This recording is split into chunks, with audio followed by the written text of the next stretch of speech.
আন্তর্জাতিক রাজনীতির ইতিহাসে সামরিক হস্তক্ষেপ ও লক্ষ্যভিত্তিক হামলার ঘটনা নতুন কিছু নয়। বিশেষ করে যুক্তরাষ্ট্রের সামরিক অভিযানে বিভিন্ন দেশের শীর্ষ নেতাদের মৃত্যু বহুবার বৈশ্বিক ক্ষমতার ভারসাম্যে পরিবর্তন এনেছে। মধ্যপ্রাচ্য ঘিরে সাম্প্রতিক ঘটনাগুলো আবারও সেই বাস্তবতাকে সামনে নিয়ে এসেছে। সর্বশেষ পহেলা মার্চের এক হামলাকে ঘিরে দাবি উঠেছে যে ইরানের সর্বোচ্চ নেতা আয়াতুল্লাহ আলী খামেনি নিহত হয়েছেন। বিভিন্ন দেশি বিদেশি গণমাধ্যমের সূত্রে বলা হচ্ছে, ফেব্রুয়ারির শেষ দিকে যুক্তরাষ্ট্র ও ইসরায়েলের যৌথ বিমান অভিযানে তেহরানে তার বাসভবন সহ গুরুত্বপূর্ণ সামরিক স্থাপনা লক্ষ্যবস্তু করা হয়।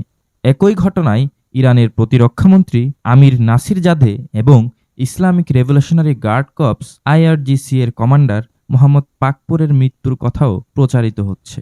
তবে এ ধরনের দাবির ক্ষেত্রে আন্তর্জাতিক সংবাদ মাধ্যম ও সংশ্লিষ্ট রাষ্ট্রীয় সূত্রের আনুষ্ঠানিক নিশ্চিতকরণ অত্যন্ত গুরুত্বপূর্ণ। কারণ ইরানের সর্বোচ্চ নেতার মৃত্যু শুধু দেশটির নয়, সমগ্র মধ্যপ্রাচ্যের রাজনৈতিক সমীকরণ বদলে দিতে পারে। মধ্যপ্রাচ্যে শীর্ষ নেতাদের পতনের ইতিহাস দীর্ঘ। 2003 সালে যুক্তরাষ্ট্র নেতৃত্বাধীন আগ্রাসনের পর ইরাকের সাবেক প্রেসিডেন্ট সাদ্দাম হুসেন আটক হন। পরে মানবতাবিরোধী অপরাধের দায়ে বিশেষ ট্রাইব্যুনালের রায়ে 2006 সালের 30 ডিসেম্বর তার মৃত্যুদণ্ড কার্যকর করা হয়। 2011 সালে লিবিয়ার শাসক মুয়াম্মার গাদ্দাফি নেটো সমর্থিত অভিযানের প্রেক্ষাপটে নিহত হন। সির্ত শহরের কাছে সংঘর্ষের সময় বিদ্রোহী বাহিনীর হাতে ধরা পড়ে তার মৃত্যু হয়।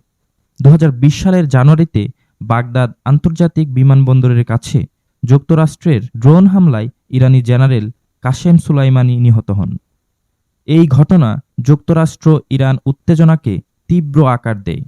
এছাড়া 2024 সালে বৈরুতে বিমান হামলায় হাসান নাসরুল্লাহ নিহত হওয়ার খবর আঞ্চলিক অস্থিরতা বাড়ায়। একই বছরে তেহরানে এক বিস্ফোরণে হামাসের রাজনৈতিক প্রধান ইসমাইল হানিয়া নিহত হন। এই ধারাবাহিক ঘটনাগুলো প্রমাণ করে লক্ষ্যভিত্তিক হামলা কেবল সামরিক কৌশল নয়, এটি কূটনৈতিক ও ভূরাজনৈতিক বার্তাও বহন করে।